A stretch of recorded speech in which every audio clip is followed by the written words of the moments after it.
Nederland kiest niet voor Vlissingen, maar voor de Fransen bij de bouw van de onderzeeërs. En die keus was eigenlijk niet eens zo moeilijk. We hebben best veel eisen gesteld. We wilden niet alleen het een of het ander, we wilden alles. En zij hebben daarin het beste bod gedaan. En verder in het nieuws vandaag. Mazelen steken de kop op. En verbazing over alternatieve Breda-bus.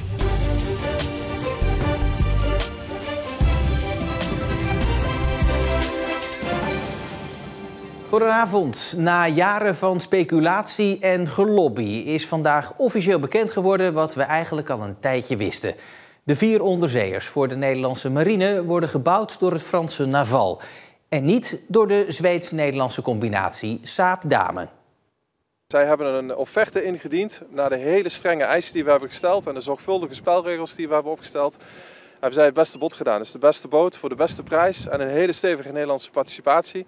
Ze gaan op tijd leveren, dus echt heel goed nieuws. Want we hebben geen zelfscheppende onderzeebootbouwindustrie. Dus daarom gingen we naar 3 buitenlandse werven. We hebben dat ook als eis gesteld. Voor bovenwaterschepen bijvoorbeeld gaan we meer dan 20 schepen bestellen. Met een contractwaarde van meer dan 11 miljard. En dat zijn bovenwaterschepen en die gaan meteen naar de Nederlandse industrie. Dat was hier gewoon geen optie. Voor de Zeeuwse reacties gaan we naar collega Ariane Lafort. Ariane, eerst maar eens even Dame. Hoe reageren zij? Ja, teleurgesteld natuurlijk, hè? Maar ze willen niet voor de camera of microfoon verschijnen. Ze hebben alleen een schriftelijke verklaring afgelegd. En daarin spreken ze van een trieste dag. En toch ook wel een dreun voor de Zeeuwse en ook Nederlandse marinebouw. Vandaag was ook de grote maandelijkse vergadering van Provinciale Staten. Hoe is daar op het nieuws gereageerd? Ja, Zeeuwse politici reageren verslagen, maar toch ook strijdbaar. Het vizier is nu gericht op de Tweede Kamer, die in dit dossier toch het laatste woord heeft. De Tweede Kamer die binnenkort wordt gebriefd en daarna zijn finale beslissing mag uitspreken. Die Tweede Kamer die moet heel goed gaan kijken naar het contract dat Nederland met Naval sluit. Want daarin verplicht Naval zich om een deel van het werk voor die onderzeeërs toch in Nederland uit te laten voeren. Naval heeft daarvoor een partnerschap afgesloten met de Nederlandse werf IHC. Maar Naval zou dat Nederlandse aandeel in dat werk toch niet echt hard kunnen maken. Er moet daadwerkelijk getoetst worden hoeveel werk er in Nederland plaatsvindt. Dat is aan de Kamer. Daar moeten ook contracten onder liggen. Het kan niet zo zijn dat je over 3 jaar denkt van hadden we maar op dat moment. Dus dat moet nu gebeuren. Het is ook aan Saab-Dame om aan te tonen, dat kunnen ze zelf ook doen, wat zij wel al geregeld hebben. En dat moet dan voor de Kamerleden tot een besluit gaan leiden. Ja, en dan kunnen wij toch niet aan de indruk ontkomen dat het dan toch betekent dat het beter in Nederlandse handen kan blijven. Ik heb ook nog zelden gezien, eigenlijk nog nooit, dat meneer Macron spullen bestelt. De Franse president dat die marineschepen bestelt, fregatten bijvoorbeeld bij Dame. Dat zou hij misschien ook nog een keer kunnen overwegen, maar ik denk dat dat er niet in zit. En ik denk dat wij zulke dingen ook gewoon in Nederland moeten doen. Hoe zit het dan met Australië? Want die zijn zelfs bereid om $500 miljoen aan schadevergoeding te gaan betalen aan Naval om maar onder die deal uit te komen. En vervolgens blijkt er dan dat Nederland in zee wil gaan met Naval. Ik ben ontzettend boos. Teleurgesteld, boos, gefrustreerd. En over 10 jaar komt er waarschijnlijk een parlementaire enquête en dan zegt iedereen achteraf, hadden we niet gezien. We zien het wel, maar we doen het niet. Boosheid, irritatie volop in Zeeland zou je kunnen zeggen. Wat kan Zeeland eigenlijk nog meer doen op dit moment, Ariane? Nou, de Statenfractie van de Partij van de Arbeid GroenLinks in de Zeeuwse Staten heeft al geopperd om Kamerleden uit te nodigen om naar Zeeland te komen en daar de Damewerf te bekijken. Om hen te vertellen wat Dame allemaal doet. Want, zegt PvdA GroenLinks, de Tweede Kamer heeft sinds de verkiezingen in november een totaal andere samenstelling gekregen. Heel veel nieuwe Kamerleden die toch onvoldoende dossierkennis hebben. Zeker op dit langslepende dossier. Haal ze dus naar Zeeland, laat ze Dame zien in de hoop dat ze toch van gedachten veranderen. Ariane Lafort bij Dame in Vlissingen, dankjewel. Een paar 100 Zeeuwse slachtoffers van geweld in de jeugdzorg krijgen een financiële tegemoetkoming van €5.000 van de overheid. Omdat er te weinig gedaan is om ze te beschermen. Onder hen zijn ook de zussen Chrissy en Kelly de Waal. Ze werden op jonge leeftijd uit huis geplaatst. Het ging in de fout bij verschillende pleeggezinnen en woongroepen in Vlissingen, Renesse, Middelburg en Tolen. Bijvoorbeeld de verkrachting geloofden ze mij niet. Ze zeiden eigenlijk merendeels dat het mijn eigen schuld was. In een pleeggezin ben ik ook mishandeld. Ik had Ja, ik was boos en ze hebben mij op de grond gegooid. Is bovenop mij gaan zitten waardoor ik geen lucht meer kreeg. Inmiddels zijn beide zussen uit de jeugdzorg. De €5.000 tegemoetkoming lost niet veel op, zeggen ze. Ja, het is wel leuk, je kan er iets mee doen, maar uiteindelijk helpt het de problemen niet weg.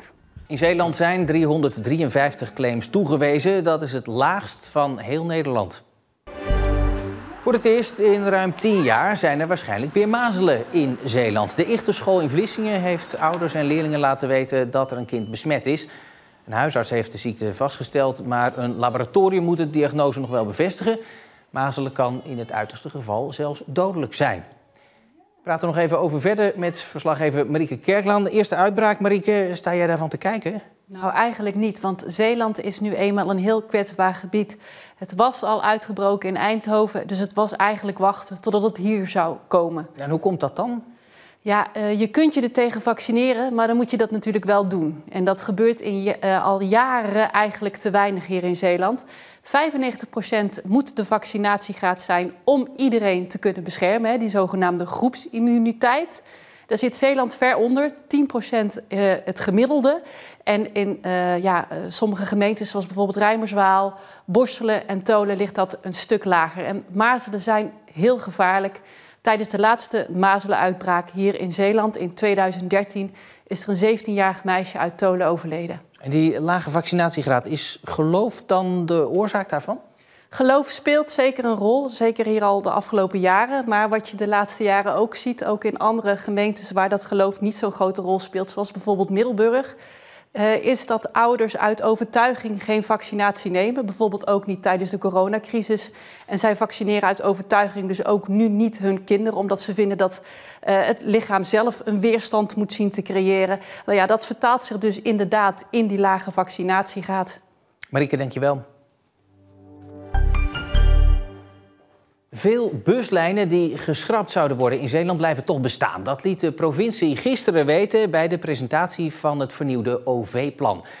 Blijdschap zou je denken, maar zeker niet overal. Want de Breda-bus wordt in de nieuwe plannen omgedoopt tot de Roosendaalbus. En dat betekent dan weer extra overstappen en een langere reistijd. Het CDA in Hulst heeft jarenlang gestreden voor het behoud van de Breda-bus. De buslijn staat onder druk omdat hij de provincie te veel geld kost. Nu is het plan om de Breda-bus om te toveren tot Roosendaalbus. Maar dat betekent voor studenten die in Breda studeren dat ze langer onderweg zijn.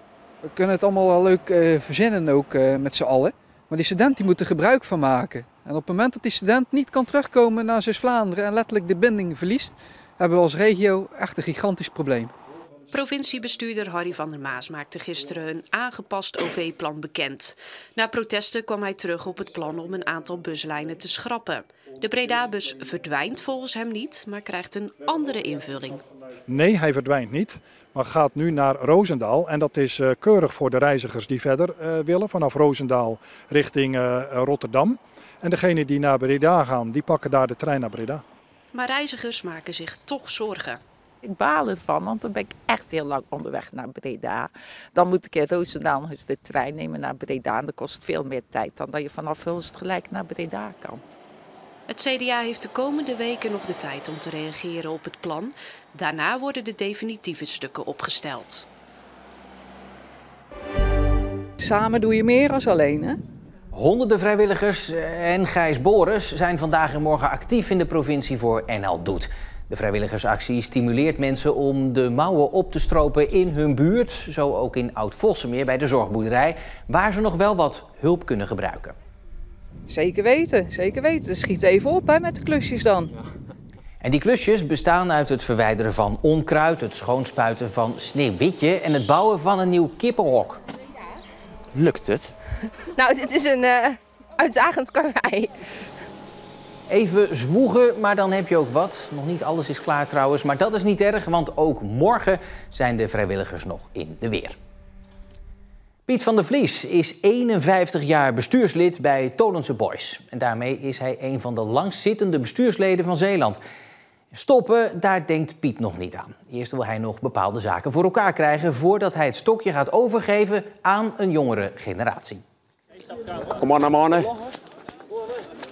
Wekelijks is Piet van der Vlies nog op het sportpark van de Tolense Boys te vinden. Niet alleen als supporter, maar sinds 1973 ook als bestuurslid. Dat jaar werd hij gevraagd om de taken als secretaris over te nemen. Het was eigenlijk een beetje de insteek van nou, ik wil dat wel even een paar jaar doen en het is omgevlogen. Maar, nou ja, in feite is dat ook zo. Kijk, ik heb ook altijd gezegd, zodra ik er geen plezier meer in heb, dan stop ik.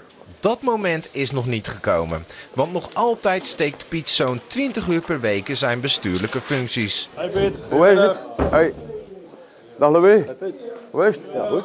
Gelukkig zijn tijden wel veranderd, want 51 jaar geleden was het nog heel veel handwerk. Brieven, die moesten allemaal getypt worden. Je had alleen maar een typemachine. Tegenwoordig heb je computer, je mobiel en dergelijke. Ja, dat was toen allemaal niet. Voor de rijhaak praten. Ja. Wat ook anders was, is dat hij toen nog voetbalde. 5 jaar lang was Piet een taaie verdediger die spitsen geen centimeter ruimte gaf. Met Bart toen nog? Ja. Het was seizoen 75, 76. En een bijzonder seizoen? Ja, want toen waren we kampioen. Alleen scheurde Piet toen zijn enkelband. De revalidatie duurde een jaar en daarna ging hij verder bij lagere elftallen. De voormalige werknemer van de gemeente Tholen is wel altijd blijven bewegen. En ook nu nog, want hij weet hoe belangrijk dat is. Als ambtenaar sportzaken ook vele mensen moeten stimuleren, ook de ouderen, om te zeggen van blijf bewegen, want dat is je vitaliteit is belangrijk. En ik bedoel, nu ben ik zelf op een leeftijd dat je zegt van ja, ik moet er wel, wat ik altijd een ander verteld heb, moet ik wel in de praktijk brengen voor mezelf. Ja hoor, Auke. Piet is nu vooral bezig met vernieuwing van het sportpark. Veel clubs verliezen leden, maar Tholense Boys niet. Door de groei van de stad komen er namelijk steeds meer leden bij. Pas als er een vernieuwd sportpark gerealiseerd is, zal Piet met een gerust hart afscheid kunnen nemen. Want dan vind ik het, kijk, dan moet de jongere generatie het maar weer overpakken. Maar tot die tijd zal Piet het gezicht blijven van de Tholense Boys.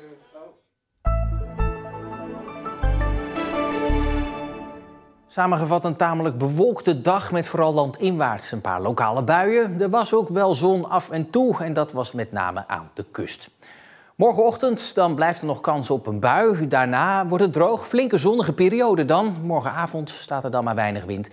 De maximale temperatuur morgen ligt rond een graad of 10. En tot zover. Zeeland nu voor vandaag. Het laatste Zeeuwse nieuws natuurlijk altijd online in onze app en ook op omroepzeeland.nl. Ik wens u nog een heel fijne avond, een goed weekend en graag tot morgen.